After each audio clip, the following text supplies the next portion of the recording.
The morning sun cast long shadows across Hatchery Complex 7 on Viridian Prime.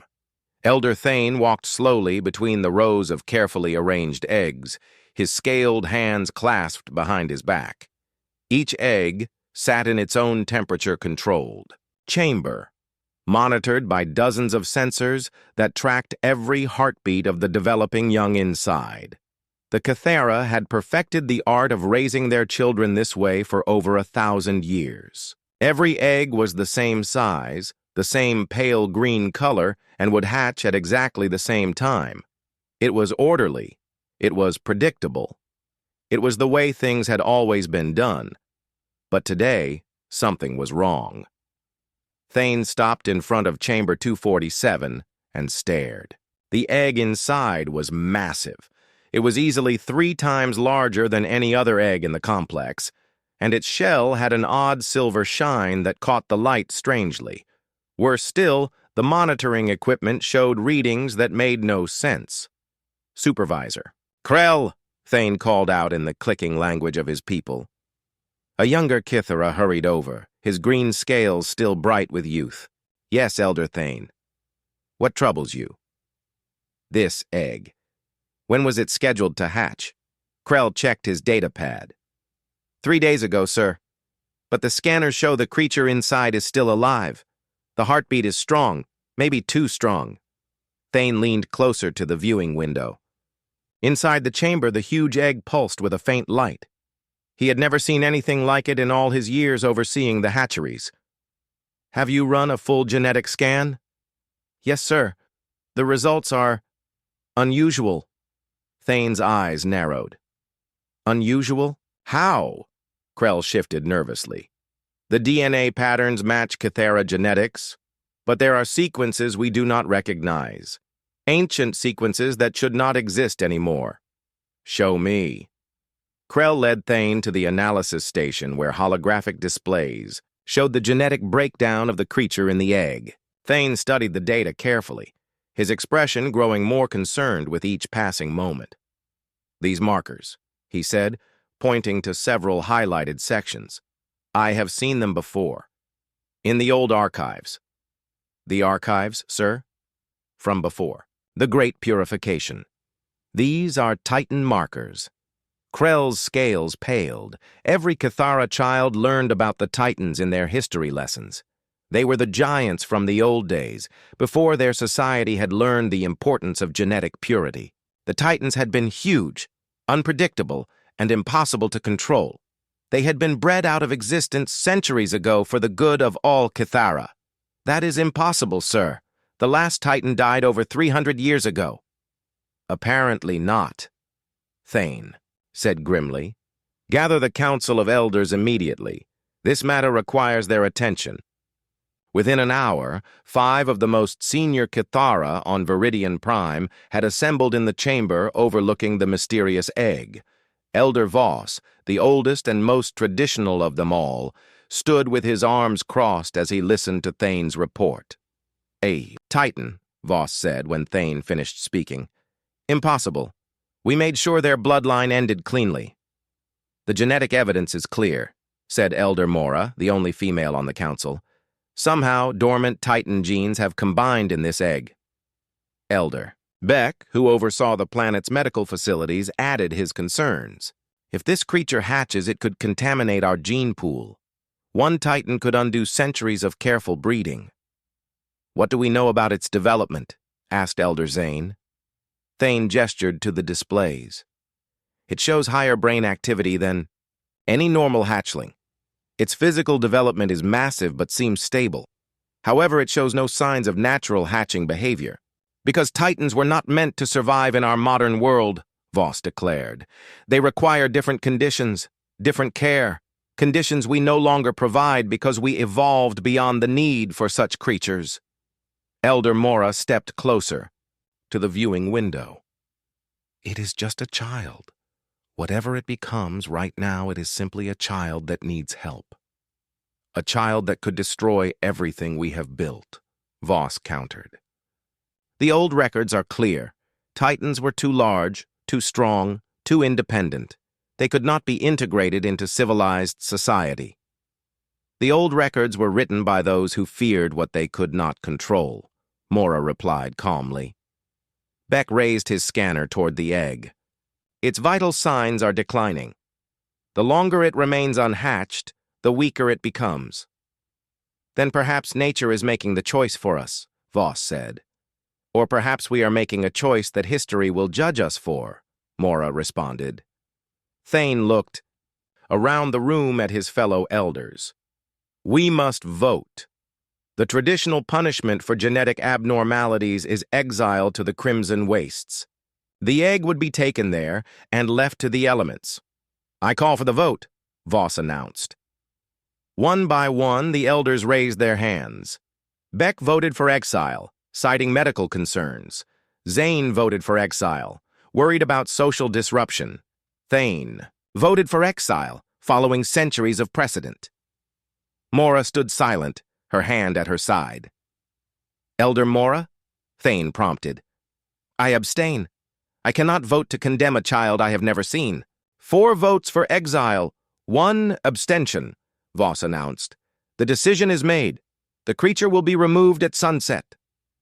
As the other elders filed out of the chamber, Mora remained behind, staring at the egg. Inside its silver shell, she could see the faint outline of movement. Whatever was in there was still fighting to live.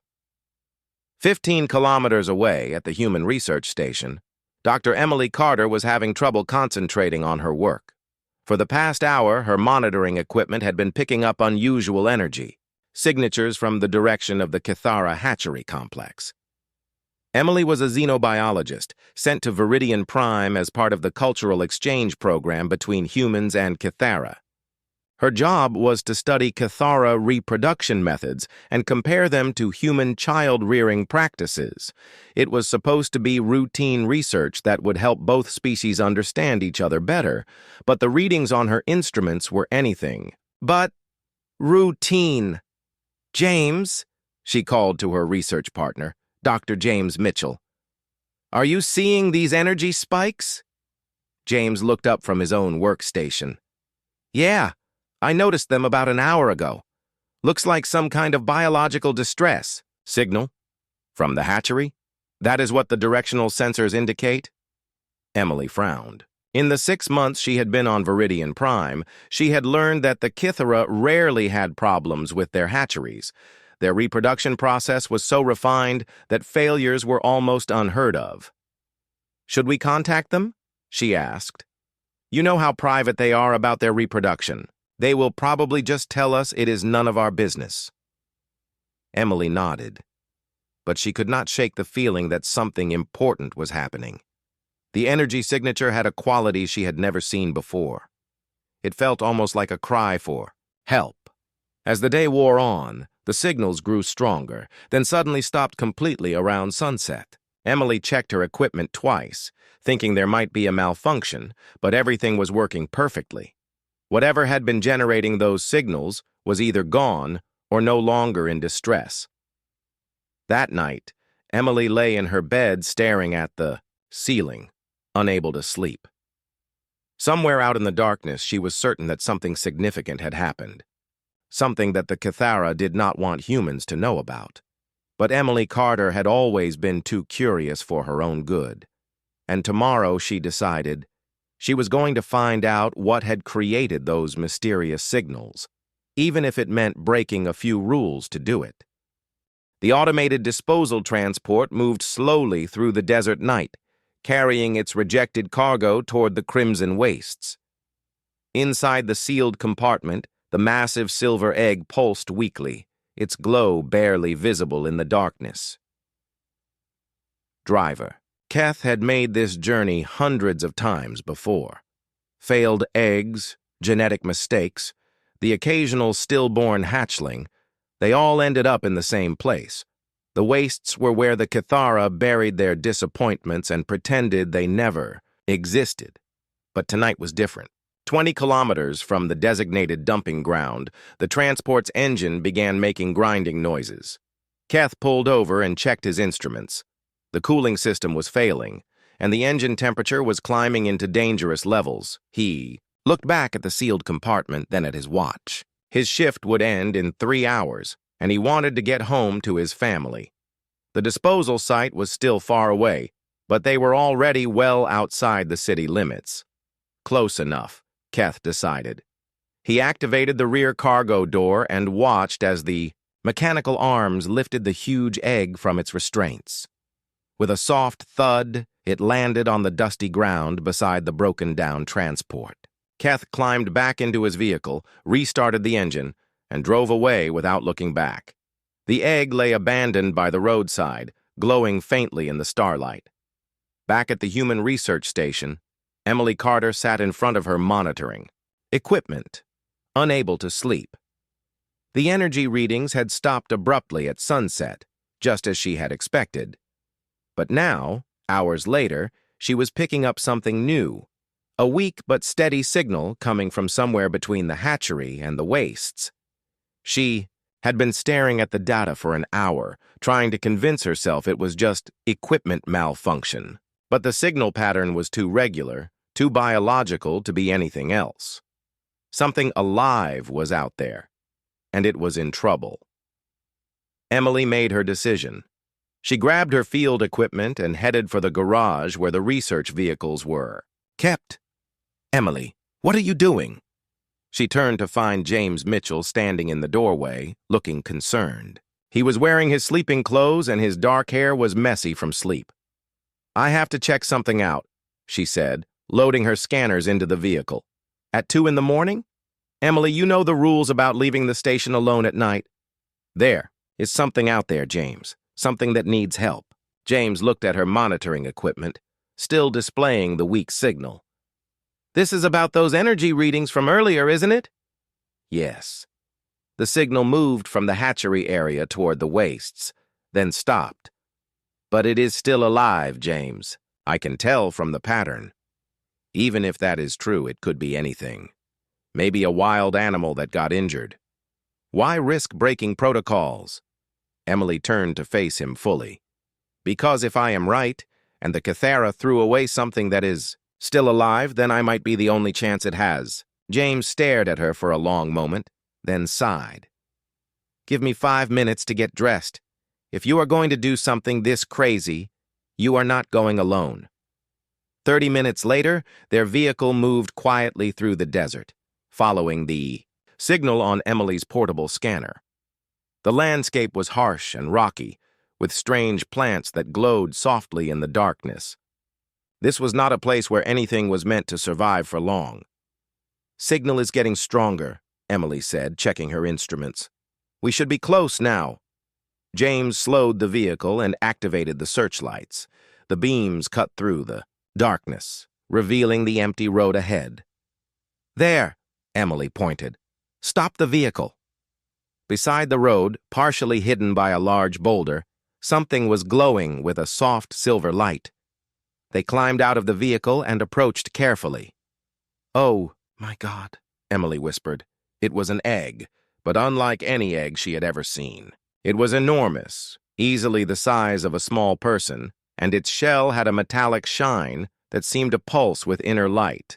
Even from a distance, Emily could feel warmth radiating from its surface. "This is what the Cathara threw away?" James asked in disbelief. Emily pulled out her medical scanner and pointed it at the egg. The readings made her heart race. "James, there is a fully developed creature inside this thing. Heart rate, brain activity, everything. It is alive and aware. But why would they get rid of it? I do not know, but look at these genetic markers." She showed him the scanner display. "This is not like any Cathara DNA I have seen before. The patterns are completely different." James knelt beside the egg and placed his hand gently on its surface. The shell was warm and smooth, and he could feel a slight vibration from within. "It is trying to hatch," he said quietly. "But something is wrong. The shell is too thick, or maybe it just does not have enough strength." Emily made rapid calculations on her scanner. "The internal temperature is dropping. If we leave it here, it will die before morning. Emily, we cannot interfere. With Cathara reproduction practices, the diplomatic consequences could be severe." The diplomatic consequences of letting a sentient being die when we could have saved it would be worse. James looked at the egg, then back at Emily. He had worked with her for 2 years and knew that look in her eyes. She had already made her decision. How do we move something this size? They spent the next hour figuring out how to safely transport the egg. Using emergency blankets and cargo straps from their vehicle, they created a makeshift cradle that would protect it during the journey back to the station. Loading it into their vehicle required both of them working together, and even then they had to be extremely careful. The egg was heavier than it looked, and Emily worried constantly about damaging whatever was inside. During the drive back, the egg began to glow brighter, as if responding to the warmer environment inside the vehicle. Emily monitored its vital signs constantly, relieved to see that its temperature was stabilizing. "Where are we going to put it?" James asked as they approached the research station. "My quarters. I can convert my living space into a temporary incubation chamber." "Emily, think about what you are doing. If the Cathara find out we took their rejected egg, it could end the entire exchange program. If we had left it there to die, I would never have forgiven myself." Back at the station, they faced the challenge of getting the egg inside without waking the other researchers. Commander Robert Hayes, the station leader, would certainly order them to return it immediately if he knew what they had done. They managed to move the egg into Emily's quarters just as the first light of dawn appeared. On the horizon, Emily immediately began converting her bedroom into an incubation environment, using medical equipment from the station's laboratory. She set up temperature controls, humidity monitors, and most importantly, life support systems that could help the creature inside if it went into distress. Her bed became a control station where she could monitor everything around the clock. "This is incredible," she said, watching the egg respond to the improved conditions. "Look how its vital signs are improving already." James helped her calibrate the equipment. "What do you think is inside?" Based on the genetic markers, something that is definitely Cathara, but also something completely different. The brain activity patterns suggest high intelligence, maybe higher than normal Cathara. "And they just threw it away?" Emily placed her hand on the egg's warm surface and felt the strong heartbeat inside. "Maybe they were afraid of it." Over the next few hours, Emily barely left the egg's side. She monitored every change in its condition, adjusted the environmental controls when needed, and began keeping detailed notes about its responses to different stimuli. She discovered that the egg reacted to sound, particularly to human voices. When she spoke to it softly, its heartbeat became more regular and its internal temperature stabilized. When she played music from her personal collection, the creature inside became noticeably more active. "I think it can hear us," she told James during one of his check-in visits. "That is impossible. Cathara do not develop hearing until after they hatch." This one is different. Everything about it is different. By evening, word had spread through the small research station that Emily had brought something back from her unauthorized night mission.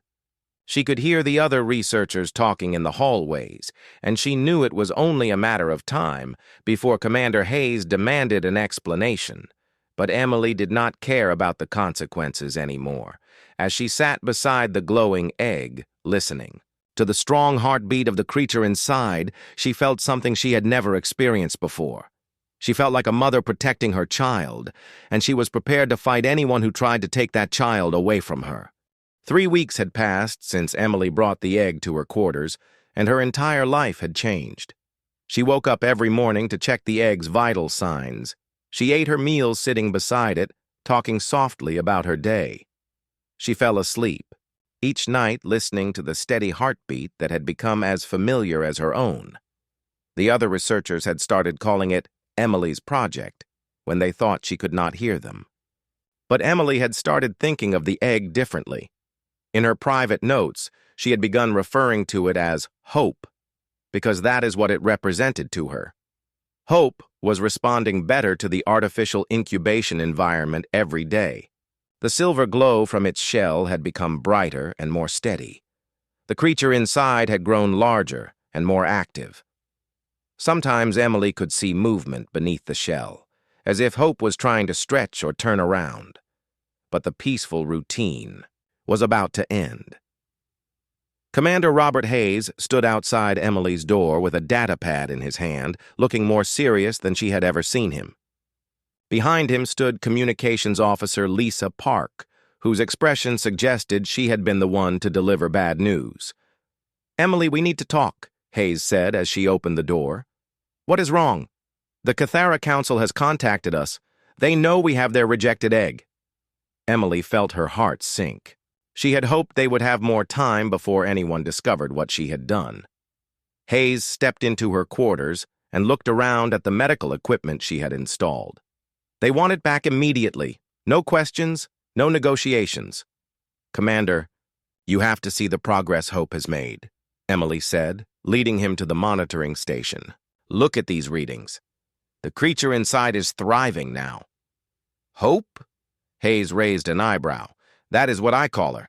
And before you say anything, look at these brain activity patterns. This is not just some simple creature. There is real intelligence developing in there." Hayes studied the data displays, his expression softening slightly. "Emily, I understand that you have become attached to this thing, but we have bigger concerns. Elder Voss himself sent the message. He is threatening to end all diplomatic relations if we do not return the egg within 48 hours. Lisa stepped forward. "Emily, I have been monitoring Cathara communications. They are calling this egg something in their language that translates to ancient danger. They are really scared of whatever is inside." "Why would they be scared of an unborn child?" "Because it is not just any child," said a new voice from the doorway. They turned to see James entering the room with his portable scanner. His face was pale, and his hands were shaking slightly. "James, what did you find?" Emily asked. "I have been analyzing the genetic data we collected from the egg. I finally got a match from the historical databases." He paused and looked at each of them. "This creature is what the Cathara call a Titan." "A Titan?" Hayes asked. "An ancient subspecies of Cathara that was bred out of existence centuries ago. According to their historical records, Titans were enormous, incredibly intelligent, and completely unable to fit into normal Cathara society." Emily felt a chill run down her spine. "What do you mean, bred out of existence?" "The Cathara systematically prevented Titans from reproducing until the bloodline died out. They considered them too dangerous to allow to continue existing." "Dangerous? How?" James checked his scanner again. "The records are not completely clear, but it seems Titans were too independent, too strong-willed to accept the rigid social structure that Cathara society is based on. They could not be controlled." Hayes stepped closer to the egg. "So this is what? Some kind of throwback?" "Exactly. Somehow, dormant Titan genes combined in this egg to create something that should not exist anymore. And now the Cathara want to finish what their ancestors started," Lisa said quietly. Emily moved protectively in front of the egg. "They want to kill her because she is different, because she does not fit their idea of what a proper Cathara should be." "Emily, be reasonable," Hayes said. "We cannot risk the entire diplomatic relationship over one creature, no matter how unique it is. This is not just one creature, Commander. This is a sentient being who has done nothing wrong except be born different. Born different in a way that an entire civilization considers dangerous." Emily looked at the monitoring equipment showing Hope's strong vital signs. "What if they are wrong? What if the historical records are biased?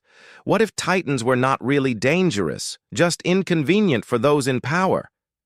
Before anyone could answer, an alarm started beeping from the monitoring station. Emily rushed over to check the readings, her heart racing. "What is it?" James asked. "The shell is starting to crack. Hope is trying to hatch." They all gathered around the egg, watching in fascination as hairline cracks began appearing across its silver surface. The glow from within grew brighter, and they could hear faint scratching sounds. How long will it take? Lisa asked. I do not know. Normal Kithara eggs hatch in a few hours once the process starts. But this is not a normal egg. Hayes activated his communicator. This changes everything. I need to contact Elder Voss immediately. Commander, wait, Emily said urgently. If we move the egg now while Hope is trying to hatch, it could kill her. The process has already started. Any major change in environment or temperature could be fatal. And if we do not return it, the Kithara will consider this an act of war. Then we tell them the truth. We explain that moving the egg now would kill the creature inside, and that as soon as the hatching is complete, we will discuss returning her. Hayes looked at the cracking egg, then at Emily's determined face. You really think this creature deserves a chance at life? I know it does. More cracks appeared on the shell, and the scratching sounds grew louder. Whatever was inside was working, hard to break free. I need to help her, Emily said, reaching for her medical tools. Help her how? James asked. Kithara hatchlings sometimes need assistance breaking through their shells. If Hope is larger than normal, she might need more help than usual. Hayes made his decision. Do what you need to do. I will contact the Kithara Council and explain the situation. But Emily, as soon as this creature hatches, we are going to have some very difficult decisions to make. Emily nodded, but her attention was already focused entirely on Hope. She carefully examined the cracks in the shell, looking for the best place to help the creature break through. It is okay, Hope, she whispered. I am here. I am going to help. You! The scratching sounds grew more urgent, and Emily could see something moving behind the largest crack. A claw, silver and sharp, pushed through the opening. James, hand me the thermal cutter, Emily said. I need to widen this opening just a little bit. As she worked, Emily talked constantly to Hope, keeping her voice calm and reassuring. That is it. You are doing great. Just a little more and you will be free. The crack widened, and suddenly a large silver eye appeared in the opening. It was unlike any Kithara eye Emily had ever seen. Larger, more intelligent, and a deep violet color that seemed to glow with inner light. The eye found Emily's face and focused on her with unmistakable recognition. Hello, Hope, Emily whispered, tears streaming down her face. I am Emily. I am here to take care of you. The eye blinked once, slowly, as if Hope understood every word, and then, with a sound like breaking glass, the shell finally cracked open completely. What emerged was the most beautiful creature Emily had ever seen. Hope was indeed a Kithara, but she was 3 times the size of a normal hatchling. Her silver scales caught the light like mirrors, and her violet eyes held an intelligence that took Emily's breath away. Hope looked around the room at all the humans staring at her, then turned back to Emily. Without hesitation, she crawled directly to Emily and curled up against her chest, making soft chirping sounds. She has imprinted on you, James said in amazement. Emily wrapped her arms gently around Hope, feeling the warm, smooth scales and the steady heartbeat. Yes, she has. Hayes activated his communicator again. I need to speak to Elder Voss immediately. We have a situation here that just became much more complicated. As Emily held Hope close, she realized that everything was about to change. The Kithara would never accept a living Titan, especially one who had bonded with a human, but as she looked down at Hope's trusting violet eyes, Emily knew she would do whatever it took to protect this remarkable creature, even if it meant standing against both their species to do it. Luna, as Emily had decided to call her because of her silver scales, grew faster than anyone could have imagined. In just 5 days since hatching, she had doubled in size and was already showing intelligence that amazed everyone at the research station. Emily spent every waking moment with Luna, teaching her basic words and watching in wonder as the young Titan learned at an incredible speed. Luna could already understand simple English commands and had begun making sounds that resembled human speech mixed with the clicking language of the Kithara. "Watch this," Emily said to James as he brought breakfast to her quarters. "Luna, can you show James how you stack the blocks?" Luna looked up from where she was playing on the floor. She was now the size of a human 10-year-old with silver scales that shimmered when she moved. Her violet eyes were bright with curiosity as she carefully arranged colored blocks into a perfect tower, then knocked it down and rebuilt it in a different pattern. "Incredible," James whispered. "Normal Kithara hatchlings cannot do complex tasks like that for months." "Good blocks. Luna good," Luna said in her mixture of English and Kithara clicks, looking proudly at Emily for approval. Emily smiled and gently stroked Luna's head. "Yes, Luna is very good," but their peaceful moments were becoming rare. Outside Emily's quarters, the situation was growing more tense every day. Commander Hayes had been in constant communication with both Earth Command and the Kithara Council. The Kithara were becoming more demanding, while Earth was growing nervous about the diplomatic consequences of harboring what the aliens considered a dangerous creature. That morning, Elder Thane himself arrived at the human research station, accompanied by 2 other Kithara officials and what looked like scientific equipment. Emily heard voices in the hallway and knew their time was running out. "Dr. Carter," came Hayes's voice, through the door communicator. "Elder Thane is here to see you and Luna. He has permission from the council to study her before making a final decision about her fate." Emily looked down at Luna, who was now trying to copy human words from one of Emily's data books. "What do you think, Luna? Should we meet the Elder?" Luna tilted her head thoughtfully. "Elder scary? Luna scared? I will be with you the whole time. I will not let anyone hurt you. Emily safe. Luna trust Emily." When Emily opened the door, she was surprised by Elder Thane's appearance. He was smaller than she had expected, with deep green scales marked by age and eyes that seemed more curious than hostile. "Dr. Carter," Thane said in careful English, "I have come to see this Titan child." Luna stayed close to Emily, but studied the elder with obvious interest. She had never seen another Kithara before, and Emily could tell she was trying to understand why Thane looked similar to her, but also different. "Luna, this is Elder Thane. He is one of your people." Luna stepped forward slightly and tried to speak, in the Kithara clicking language. The sounds were clumsy but clearly recognizable as words. Thane's eyes widened in surprise. "She speaks the old tongue, the formal greeting. How does she know this?" "I have been teaching her from the language files in our database," Emily explained. "But she speaks it with the accent of the ancient houses, the way Titans spoke in the old records."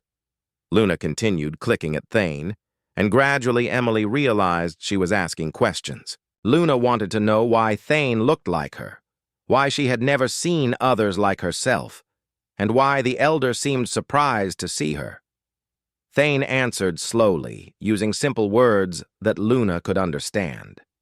He told her that she was special, that she was different from other Kithara, and that many of his people were afraid of what that difference might mean. "Why afraid?" Luna asked, switching back to English so Emily could understand. Thane looked at Emily, then back at Luna. "Because, long ago, creatures like you caused problems for our society. They were too big, too strong, too difficult to control." Luna thought about this for a moment. "Luna caused problems?" "I do not know," Thane said honestly. "That is what I came here to learn." Over the next several hours, Thane conducted what could only be called an interview. He asked Luna to solve puzzles, to demonstrate her physical abilities, and to answer questions about how she saw the world around her. Luna performed every task with enthusiasm, clearly enjoying the mental challenges. She solved complex spatial puzzles that would challenge adult Kithara. She showed remarkable physical coordination despite her rapid growth. Most importantly, She demonstrated a level of empathy and emotional intelligence that impressed even Thane. "Why do the small ones fear the big ones?" Luna asked during a break in the testing. Thane considered his answer carefully. "Sometimes, when people are different, others worry that the difference means danger." "Luna dangerous?" "You could be if you chose to be. You are already stronger than most adult Cathara, and you are still a child." Luna looked at her hands, then at Emily. "Emily small, Luna big, Luna not hurt Emily. Luna love Emily. But what about other Cathara? What if they make you angry?" Luna thought about this seriously. If someone hurt Emily, Luna be angry, but Luna not hurt people who not hurt Emily. Thane made notes on his data pad. Emily could see that Luna's answers were affecting him, but she was not sure if that was good or bad. "Elder Thane," Emily said during another break, "what will happen to Luna?" "That depends on what I report to the council. Some elders believe all Titans should be destroyed before they can reproduce. Others think this one might be different because of her unusual upbringing. She is just a child. She has never hurt anyone.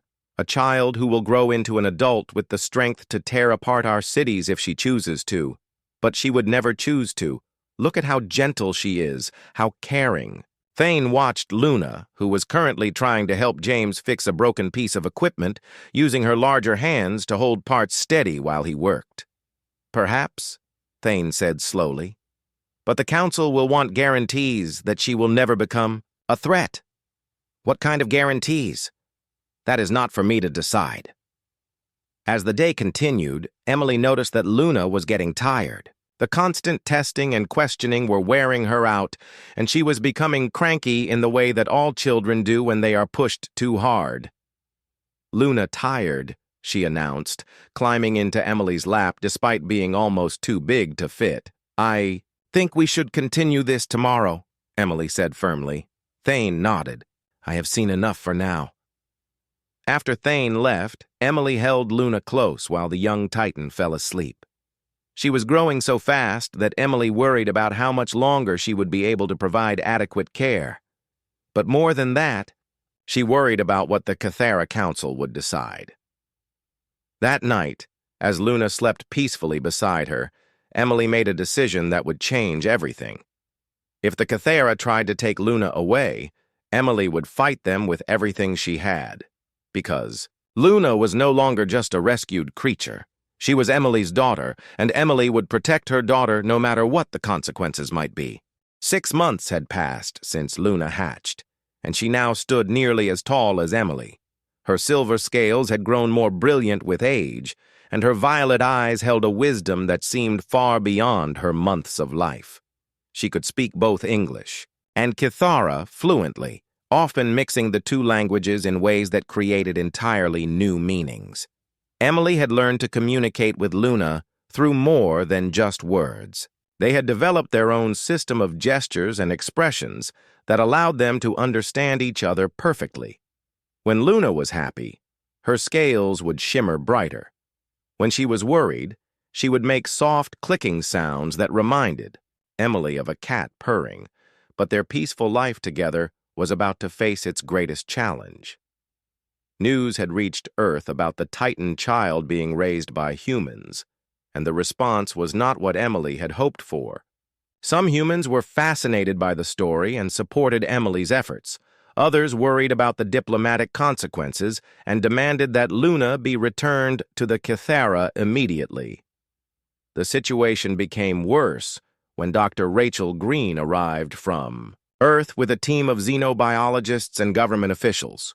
"Dr. Carter," Rachel said as she entered the research station with her entourage, "I am here to conduct an independent evaluation of the creature you have been harboring." Emily disliked Rachel immediately. The woman spoke about Luna as if she were a dangerous animal rather than an intelligent child. "Her name is Luna," Emily said firmly. "And she is not a creature. She is my daughter." Rachel raised an eyebrow. "Your daughter? Dr. Carter, I think you may have become too emotionally attached to your research subject. Luna is not a research subject. She is a living being who deserves respect and protection." A living being whose own species considers her too dangerous to exist. Luna, who had been playing quietly in the corner, looked up at the sound of raised voices. She could sense the tension in the room and moved closer to Emily. "Emily upset?" Luna asked in her soft voice. "No, sweetheart. Everything is fine." Rachel stared at Luna with obvious fascination and fear. "It speaks." "She speaks," Emily corrected, "and she understands everything you are saying. So please be respectful." Over the following days, Rachel and her team put Luna through extensive testing. Unlike Elder Thane's gentle approach, Rachel's tests were designed to find Luna's limits and potential dangers. They tested her strength by having her lift increasingly heavy objects. Luna could easily lift things that would require several adult humans working together. They tested her intelligence with complex puzzles and problems. Luna solved them faster than most university graduates. They tested her emotional responses by showing her disturbing images and situations. Luna showed appropriate distress at scenes of violence or suffering and always looked to Emily for comfort afterward. "The creature shows remarkable cognitive development," Rachel reported to Commander Hayes during one of their daily briefings. "But her physical capabilities are genuinely concerning. She could overpower any human easily, and her growth rate suggests she will continue getting larger and stronger." "But has she shown any aggressive tendencies?" Hayes asked. "Not yet. But the psychological profile suggests that her emotional development is still immature. If she were to experience trauma or betrayal, there is no way to predict how she might react." Emily had heard enough. She would react the way any child would react, with hurt and confusion. Luna has never shown any signs of violence or aggression, because she has been raised in a completely protected environment by someone who caters to her every need, Rachel replied. "What happens when she faces real conflict or disappointment? She handles it the way I have taught her to handle it, with communication and problem solving. Dr. Carter, you cannot possibly prepare this creature for every situation she might face in the real world.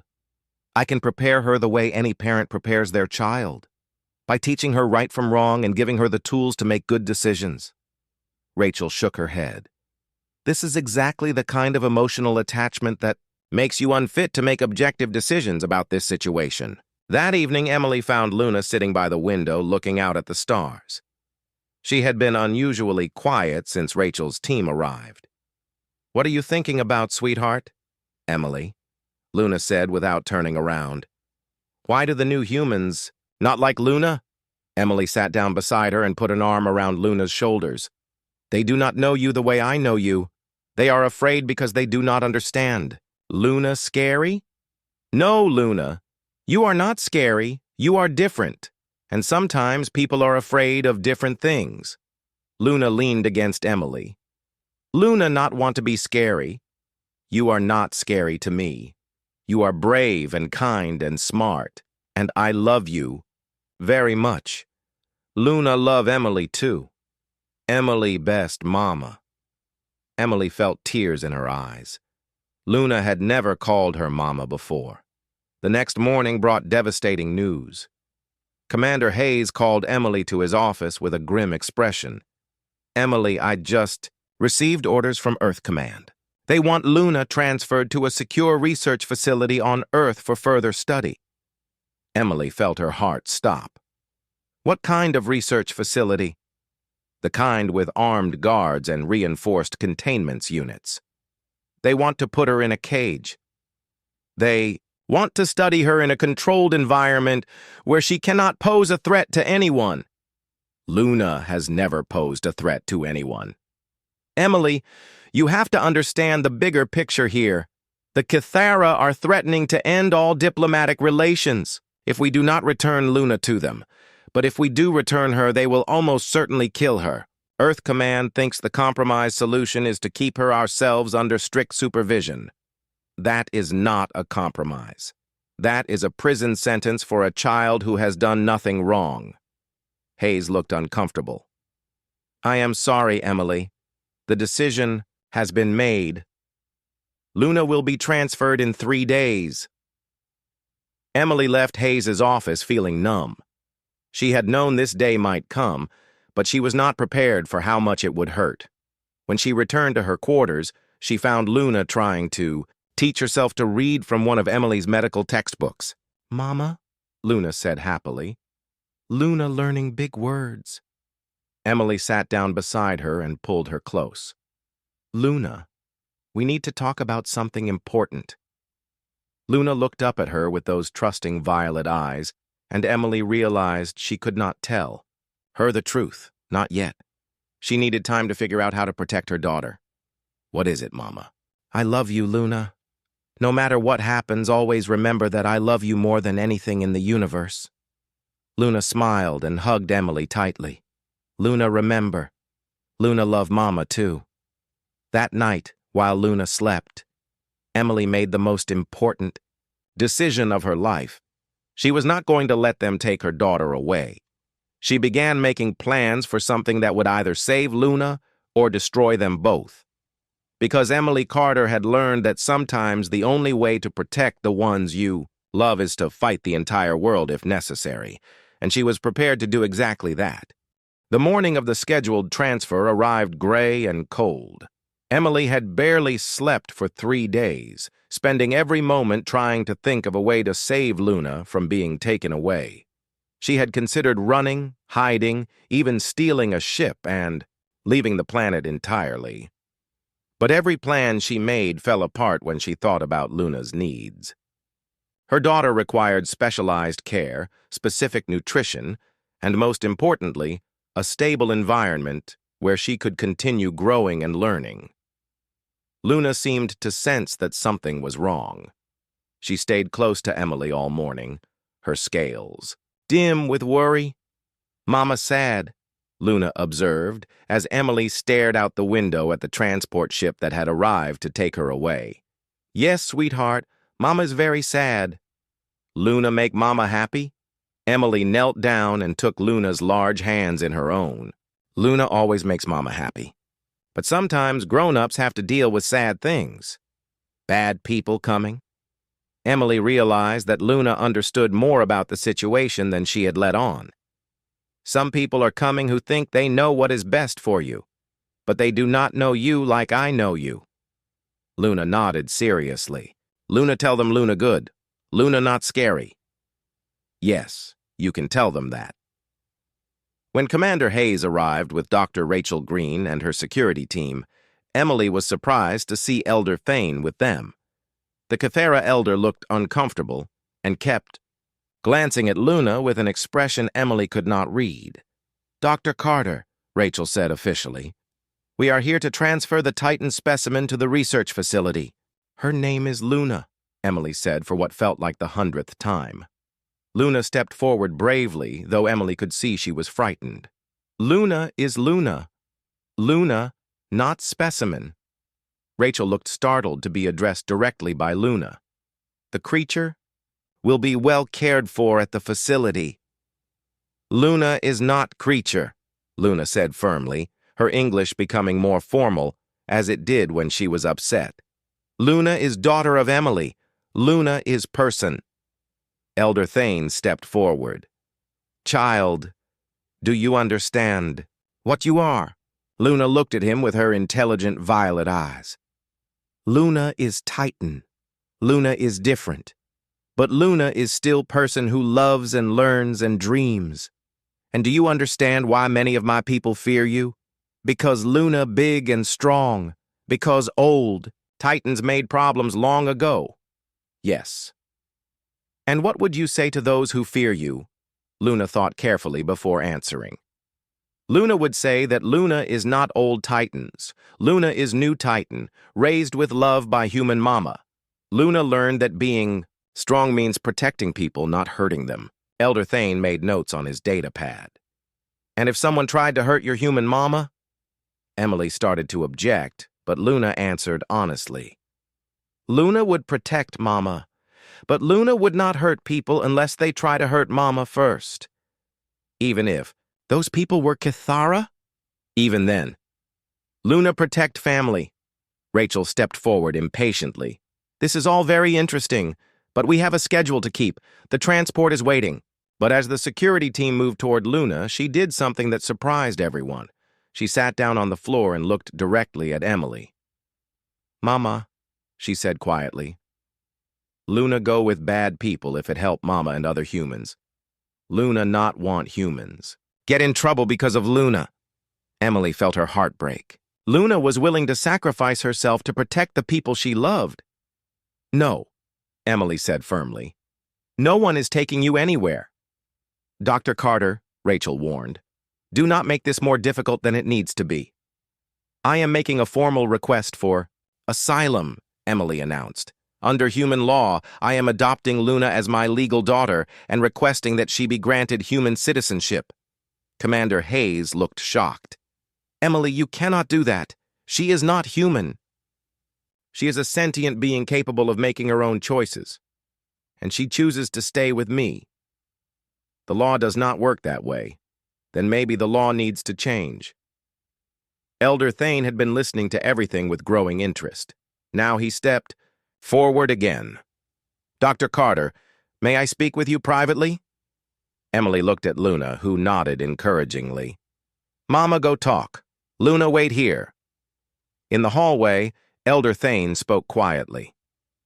"Dr. Carter, I have been observing this child for months now. My official report to the council will state that she poses no threat to Cathera society. Thank you. But that is not enough. There are still those who will demand her destruction simply because of what she represents. What do you suggest?" "I suggest that Luna never return to Cathara space. She should remain here, with you, where she can continue to grow and learn in safety." Emily stared at him. "You are willing to support her asylum request?" "More than that. I am willing to formally renounce any Cathara claim to her. In our law, this would make her legally an orphan, free to be adopted by any family willing to take her." "Why would you do that?" Elder Thane smiled sadly. "Because I have spent my entire life enforcing rules that I am beginning to think were based on fear rather than wisdom. This child has shown me that perhaps we were wrong about the Titans." When they returned to Emily's quarters, they found Luna teaching one of the security guards how to stack blocks in the complex pattern she enjoyed. The guard was laughing as he tried to copy her technique. "Luna make new friend," she announced proudly. Dr. Rachel Green looked frustrated. "This is exactly the kind of manipulation I was warning about. The creature knows how to make people like her." "She is not manipulating anyone," Emily said angrily. "She is being herself. She is naturally friendly and curious because that is how I raised her." Elder Thane spoke up. "Dr. Green, I am formally renouncing any Cathera claim to this child. She is free to remain with Dr. Carter if that is what she chooses." "And what does Earth Command say about that?" Rachel demanded. Commander Hayes activated his communicator. "Let me find out." The conversation that followed was tense and complicated. Earth Command was reluctant to set a precedent of granting citizenship to alien beings, but they were also relieved to avoid the diplomatic crisis that returning Luna to the Cathara would have caused. Finally, after hours of debate and legal consultation, a decision was reached.